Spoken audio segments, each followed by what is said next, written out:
Olá, pessoal. Bom dia, boa tarde, boa noite para você que nos acompanha nesta aula de hoje. Meu nome é Laís e eu estou aqui hoje para falar um pouquinho para vocês a respeito daquela que é a melhor matéria de todo o direito. Obviamente que eu estou falando de direito administrativo e hoje eu queria bater um papo com vocês a respeito de um tema que eu particularmente gosto muito, que é agentes públicos. Antes da gente começar, eu queria fazer algumas considerações com vocês. É importante a gente lembrar que a matéria de agentes públicos é uma matéria extremamente extensa. E, em razão disso, nós não conseguiríamos esgotá-la em apenas 25 minutos de aula. Por isso, eu fiz um recorte da matéria e trouxe para tratar com vocês alguns temas específicos. E como a gente tem muita coisa legal para falar, vamos começar. Agentes públicos. Quando a gente fala de agentes públicos, a gente vai tratar primeiro do conceito, depois da classificação, vamos falar um pouco de estabilidades, hipóteses de perda do cargo e vamos finalizar tratando de provimento, nomeação e posse. Vem aqui comigo que eu trouxe um conceito de agentes públicos para vocês. Agente público é todo indivíduo que, a qualquer título, exerça uma função pública, seja ela transitória ou permanente, remunerada ou gratuita. A partir desse conceito, a gente entende que agentes públicos é um conceito muito amplo, muito abrangente. E, assim, agente público não é só aquela pessoa que é aprovada num concurso, que é nomeada, que é empossada. Não, até mesmo aqueles que exercem uma função pública de forma transitória, ou seja, por um período determinado de tempo, ou de forma gratuita, sem receber nenhum tipo de remuneração dos cofres públicos, é também um agente público. Resumindo isso tudo, agente público é todo aquele que atua em nome do Estado no exercício de uma função pública. Justamente em razão da amplitude desse conceito, a doutrina ela traz para a gente algumas classificações de agentes públicos. Mas antes da gente entrar nessas classificações, eu só queria esclarecer aqui com vocês uma coisa. A depender da doutrina que vocês escolham, pode ser que existam classificações diferentes das que eu estou apresentando para vocês aqui hoje. E isso é perfeitamente normal, portanto, não se espantem caso isso aconteça ou caso encontrem alguma nomenclatura diferente da que eu trago para vocês aqui hoje. Bora lá então, vem comigo. Classificação de agentes públicos. A classificação que eu escolhi para tratar com vocês aqui hoje é a da Maria Silvia. Volta para mim. É a da Maria Silvia Zanello de Pietro. E ela classifica agentes públicos em 4. Primeiro, ela fala que agentes públicos são agentes políticos, particulares em colaboração com o poder público, militares e servidores públicos. A gente vai falar um pouquinho sobre cada uma delas, começando por agentes políticos. Quando a gente fala de agentes políticos, a gente quer dizer que é todo aquele indivíduo que exerce uma função política. Tá, Laís, muito óbvio, eu sei que parece até redundante isso. Entretanto, na doutrina existe uma controvérsia muito grande entre quem é agente político, quem são essas pessoas que exercem essa função política. Por um lado, parte da doutrina ela adota uma conceituação mais ampla de agentes públicos. É o caso, por exemplo, do Eli Lopes Meireles. Ele fala para a gente que agentes públicos são os detentores de mandato eletivo, tanto do executivo, que seria presidente, governador, prefeito, quanto do legislativo, que seriam os deputados, senadores e os vereadores. Além disso, ele também considera agentes políticos os ministros e os secretários de estados e, por fim, ele ainda enquadra nessa categoria os membros do Ministério Público, da Magistratura e do Tribunal de Contas. Entretanto, por outro lado, existe uma parcela da doutrina que adota um conceito mais restritivo de agentes políticos. É o caso, por exemplo, do Celso Antônio Bandeira de Mello. Ele fala para a gente que agentes políticos são apenas aqueles que são detentores de mandato eletivo, tanto do Executivo e do Legislativo, os que eu falei para vocês, os seus auxiliares diretos, que seriam os seus secretários e ministros de Estado, e para por aí. Ele exclui dessa classificação os membros da magistratura do Ministério Público e do Tribunal de Contas. Entretanto, para efeitos de prova, vocês podem adotar essa conceituação mais abrangente. Vem aqui comigo na tela. Agora nós vamos falar sobre particulares em colaboração com o poder público. Os particulares em colaboração com o poder público, eles são aqueles indivíduos que, sem perderem essa condição de particular, eles atuam em colaboração com o poder público no exercício de alguma função pública. Como nós podemos ver aí, essa colaboração ela pode se dar de 3 formas: por delegação, mediante requisição, nomeação ou designação para o exercício de função pública, ou por meio de gestão de negócios públicos. Volta para mim. Primeiro nós vamos falar sobre a delegação. Quando que ocorre essa delegação? Como que ela ocorre? A delegação ela ocorre quando o poder público transfere ao particular o direito de exercer aquele serviço público. É o caso, por exemplo, dos serviços cartorários. Aquele concurso que a gente vê para cartório, ele não é um concurso de provimento de cargos.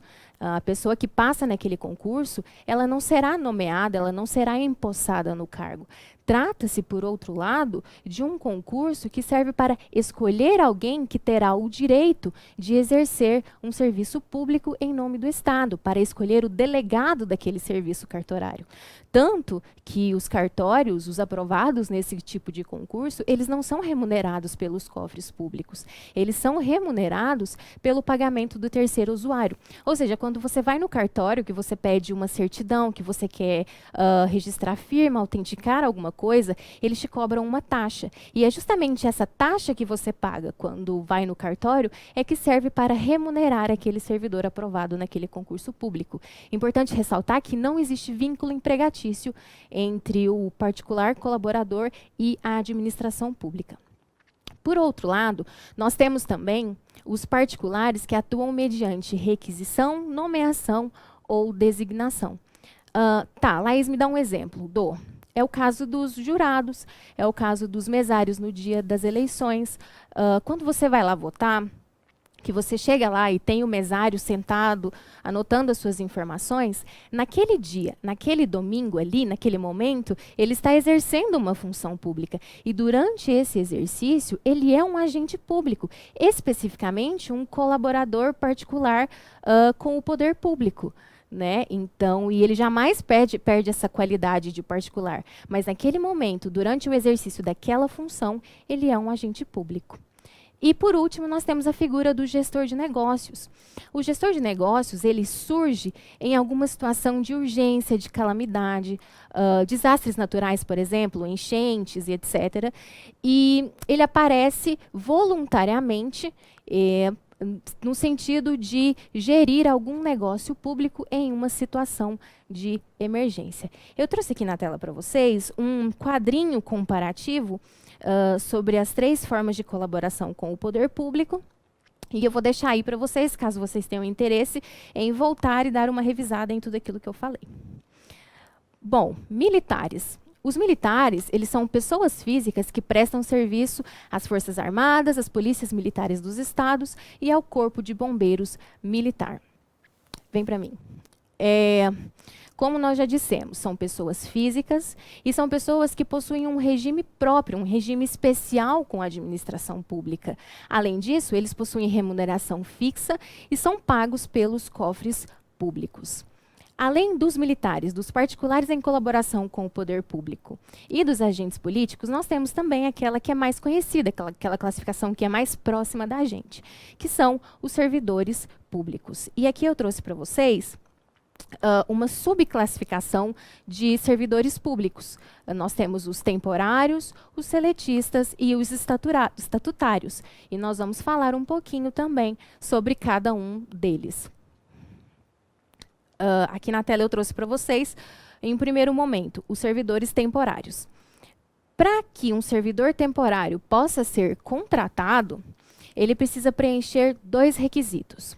Em um primeiro momento, ele precisa haver um serviço de natureza temporária, ou seja, não pode ser um serviço permanente. Mas, Laís, como que eu sei o que é serviço de natureza temporária e o que é serviço de natureza permanente? Pode vir aqui para mim. Esse serviço de natureza temporária, ele deve estar expressamente previsto em lei. Ou seja, não cabe ao administrador público, não cabe à administração pública fazer um juízo de valor acerca daquilo que é ou não temporário. A lei é que deve estabelecer. Preenchido esse requisito, previsto na legislação, a hipótese de um serviço de natureza temporária, deve também haver uma situação de caráter excepcional, ou seja, a contratação de temporários ela não é a regra, ela é uma situação de caráter excepcional e deve ser fundada também em motivos de interesse público. Lembrando que são requisitos cumulativos, ou seja, tem uma situação de caráter excepcional e tem o interesse público, mas não está previsto na lei um serviço de natureza temporária. Não posso contratar temporário. Além disso, pessoal, vale frisar também que não é possível a contratação de temporários em detrimento da contratação de concursados. Ou seja, existe um cargo público e para aquele cargo público existem aprovados em concurso público esperando para serem nomeados. Neste caso, não é possível a contratação de temporários. Então, falamos de temporários, vamos agora falar de servidores seletistas e estatutários. Primeiro, eu quero trazer para vocês algumas semelhanças, como está aqui na tela. Nós temos os servidores seletistas e os estatutários, eles exercem atividades de caráter permanente, ao contrário dos servidores temporários, que exercem atividade de caráter temporário. O que significa essa atividade de caráter permanente? Significa que é uma atividade que ela não se esgota no tempo, ela é uma atividade que ela tem uma continuidade, ela não acaba. Vale ressaltar também que não é um vínculo entre a administração e o agente que é eterno, que é permanente. Não, o que é permanente é o caráter da atividade. Assim, não importa quem a exerça, se é o servidor A, se é o servidor B, o importante é que ela vai sempre continuar e vai sempre ter que ser exercida por alguém. Além disso, seletistas e estatutários, eles devem ingressar no serviço público, no exercício de suas funções públicas, mediante a realização de concurso público de provas ou de provas e títulos. É importante lembrar que é imprescindível a realização de concurso público para a contratação de empregados e de servidores públicos. Falei aqui para vocês de algumas semelhanças, agora eu quero que vocês venham aqui comigo, que eu quero mostrar para vocês algumas diferenças entre seletistas e estatutários. Seletistas. Os seletistas, eles possuem vínculo empregatício com a administração pública. O que isso quer dizer? Quer dizer que eles são contratados mediante contrato de trabalho regido pela CLT.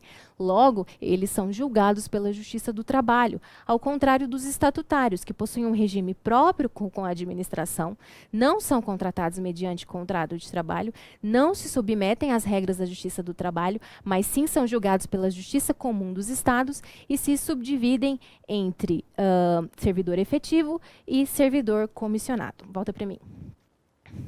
O servidor comissionado, ele é aquele conhecido como servidor de livre nomeação e de livre exoneração. O que quer dizer? Quer dizer que esse servidor ele não precisa ser aprovado em um concurso público para ser contratado pela administração. A administração ela tem o total direito, o total poder, o total ônus de contratar diretamente aquele agente, assim como não precisa de nenhum fundamento para exonerá-lo. Esse servidor em comissão, ele é, portanto, uma exceção à obrigatoriedade do concurso público.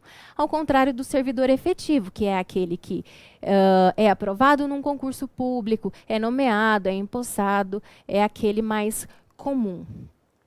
Bom, eu trouxe aqui para vocês na tela uma questão do CESP de 2018, cobrada na prova do Superior Tribunal Militar. Eu acho importante a gente trazer essas questões para que nós possamos ver como que a matéria é cobrada na prática. E aí a gente já vai pegando como que o examinador gosta de testar os conhecimentos de vocês. A questão diz o seguinte: em que pese ocuparem cargos eletivos, as pessoas físicas que compõem o poder legislativo são consideradas agentes públicos. Certo ou errado, pessoal? Certíssimo, né? Como nós vimos, é uma questão bem tranquila, bem fácil. Os detentores de mandato eletivo do Poder Legislativo, eles são agentes políticos, e agentes políticos é uma das classificações de agentes públicos, portanto, são sim agentes públicos. Questão tranquila, vamos prosseguir. Eu trouxe aqui um questionamento para vocês também. Tanto seletistas quanto estatutários têm direito a adquirir a estabilidade no serviço público, tendo em vista que ambos exercem atividades de natureza permanente? Volta para mim. Deixa eu traduzir isso aqui para vocês. Se seletistas e estatutários ambos exercem uma atividade de caráter permanente, isso significa que os dois teriam direito a adquirir a estabilidade prevista no artigo 41 da Constituição Federal? Não. Como a gente pode ver aqui, o artigo 41 da Constituição Federal diz que são estáveis após 3 anos de efetivo exercício os servidores nomeados para cargos de provimento efetivo em virtude de concurso público. Acorda para mim. Como nós podemos ver, o artigo 41, ele diz que apenas podem adquirir a estabilidade os servidores efetivos, os servidores de cargo de provimento efetivo. Considerando que a Constituição, em várias hipóteses, ela faz essa diferenciação entre cargo efetivo e emprego público, por exemplo, quando ela trata da acumulação de cargos, entende-se que foi justamente a intenção do legislador dizer que apenas os servidores efetivos podem adquirir a estabilidade. Logo, o legislador quis sim excluir os empregados públicos dessa hipótese da estabilidade. Mas a gente está falando aqui de quem pode, quem não pode, mas quais são os requisitos para a aquisição da estabilidade? É o que nós vamos ver aqui a seguir. Estabilidade no serviço público. Para que um servidor adquira estabilidade, é necessário o preenchimento de 2 requisitos cumulativos. Em um primeiro momento, 3 anos de efetivo exercício e a aprovação em uma avaliação de desempenho realizada por comissão composta especificamente para tal fim.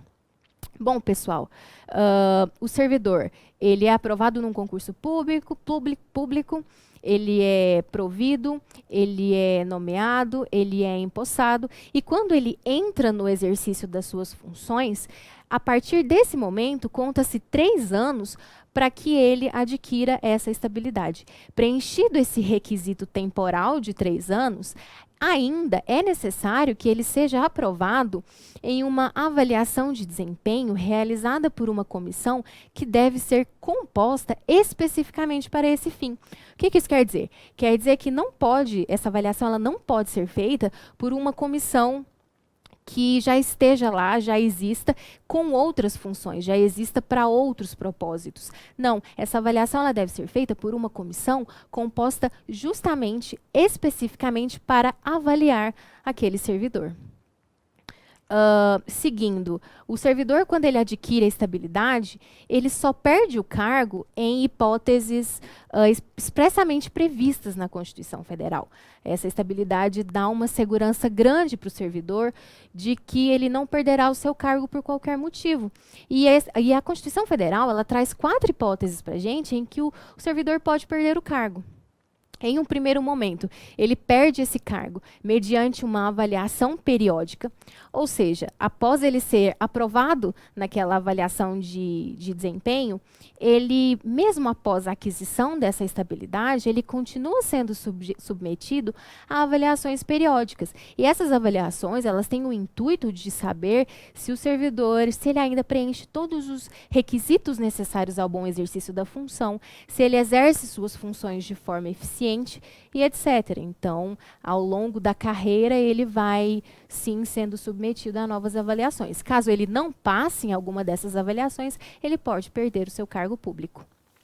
Além disso, ele pode perder o cargo público também em razão de um processo administrativo disciplinar.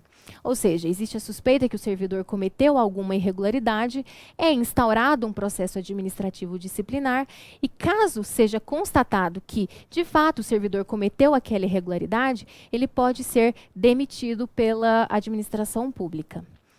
Só lembrando, pessoal, que no caso do processo administrativo disciplinar, deve ser assegurado ao servidor o contraditório e a ampla defesa sempre.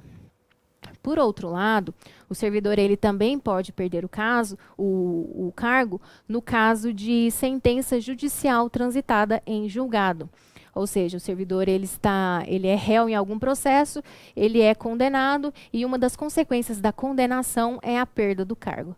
Lembrando que é sentença judicial transitada em julgado, ou seja, uma condenação em primeira instância ou uma condenação ainda que em segunda instância não enseja a perda do cargo. É necessário que haja coisa julgada, que não haja mais possibilidade de recurso. E por último, vem aqui comigo na tela, eu quero mostrar para vocês uma coisa. O servidor ele perde o cargo ainda mediante procedimento especial de corte de gastos. Esse procedimento, pessoal, ele ocorre quando a administração pública ela gasta mais com servidores públicos do que deveria. Só a título de curiosidade. A União ela pode gastar 50% do seu orçamento com o pessoal. Os estados e os municípios eles podem gastar até 60% do seu orçamento com o pessoal. Quando os entes federativos ultrapassam esse limite legal, ocorre que a administração ela deve fazer um procedimento especial para cortar gastos com o pessoal, para tirar o excedente. E para que isso aconteça, é necessário respeitar uma série de requisitos, assim como uma ordem específica nesse corte de gastos com o pessoal. Em um primeiro momento, deve-se optar por exonerar servidores de cargo em comissão, pelo menos 20% deles. A administração foi lá, exonerou 20% dos servidores de cargo em comissão. Se resolver, se a administração com isso conseguir voltar a estar dentro dos limites estabelecidos pela lei, ótimo. Caso ela não consiga, ela deve exonerar os servidores não estáveis, ou seja, aqueles servidores que ainda não adquiriram a estabilidade. Se ainda assim a administração não conseguir conter esses gastos, eliminar esse excesso, ela deve exonerar servidores estáveis. Sim, eu falei exonerar servidores estáveis. Pode parecer estranho, né? A gente tem a ideia de que a pessoa aprovada em concurso público, ela vai ter aquele cargo público pro resto da vida, e a regra justamente é essa, aliás, é por isso que existe a estabilidade, é para que o servidor não viva uma insegurança jurídica.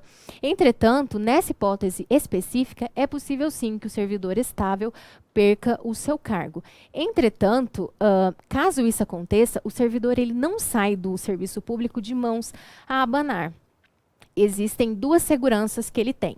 Em um primeiro momento, ele recebe uma indenização correspondente a uma remuneração por cada ano de serviço trabalhado. Ou seja, trabalhei 10 anos como servidor público, receberei 10 remunerações, ou seja, uma remuneração por cada ano de serviço prestado. Além disso, o servidor ele tem uma segurança de que aquele cargo que ele ocupava será extinto e de que não haverá concurso público ou não será criado nenhum cargo semelhante pelo prazo de 4 anos. E por que isso, pessoal? Justamente para evitar que o procedimento de corte de gastos ele seja usado como uma forma de fraudar a regra do concurso público, para evitar irregularidades, ilegalidades. Não que isso aconteça no nosso país, né? Nós sabemos que no Brasil não existe nada disso. E por último, vem aqui comigo, eu quero falar com vocês um pouquinho sobre provimento, nomeação e posse. Primeira coisa, provimento. Provimento significa ocupar. Prover significa ocupar. Quando nós falamos de provimento, nós falamos de ocupação. Por exemplo, quando nós falamos de provimento de cargo público, nós estamos falando de hipóteses de ocupação.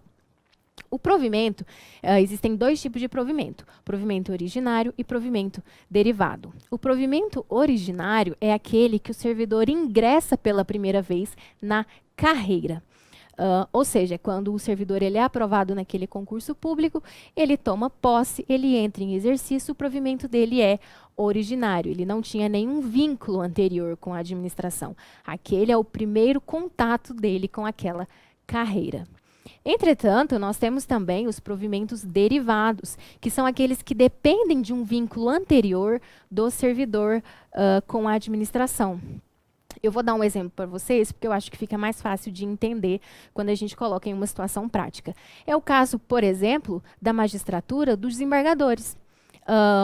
Quando um juiz se torna desembargador, ele já tinha um vínculo anterior com a administração, que seria o provimento originário. Ou seja, quando ele foi aprovado no concurso para juiz, deu-se o provimento originário dele. Quando ele é nomeado a desembargador, dá-se o provimento derivado. Mas lembrando, pessoal, que é sempre dentro da mesma carreira. Não pode haver mudança de carreira sem a realização de concurso público. Tanto a Constituição Federal quanto o próprio Supremo Tribunal Federal impedem esse tipo de mudança de carreira. Então, sempre dentro da mesma carreira. Além disso, pessoal, nós temos também a questão do provimento, da nomeação, da investidura e da posse. Passei no concurso público, ocorreu o meu provimento. Significa que eu já sou servidor público? Não.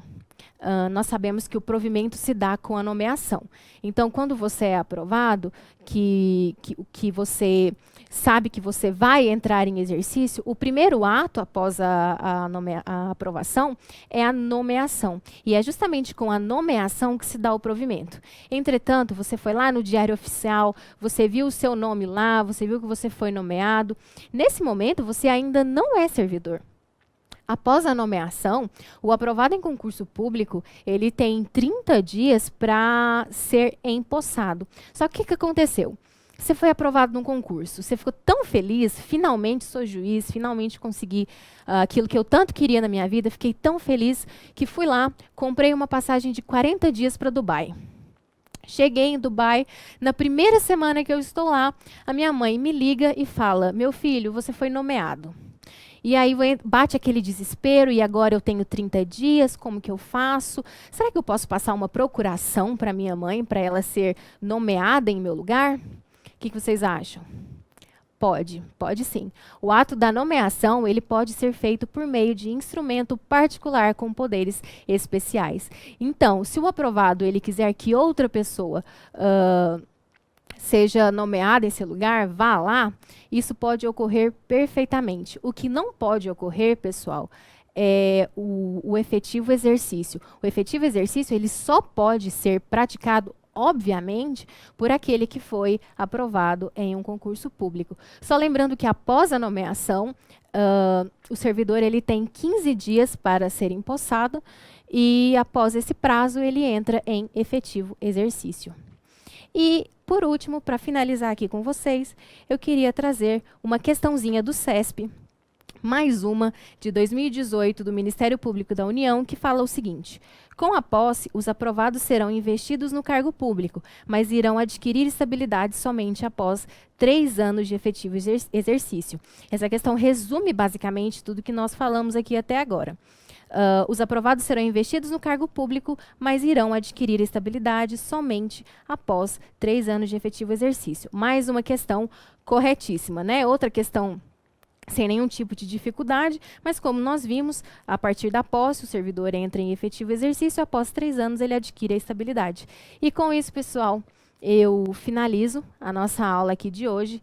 Eu queria muito agradecer a atenção de todos vocês, dizer que é um prazer imenso estar aqui, poder falar um pouco dessa matéria que é tão próxima do meu coração, e dizer que se o seu objetivo é graduação, é OAB, é concurso público, não desista, estude, persista, que você chega lá.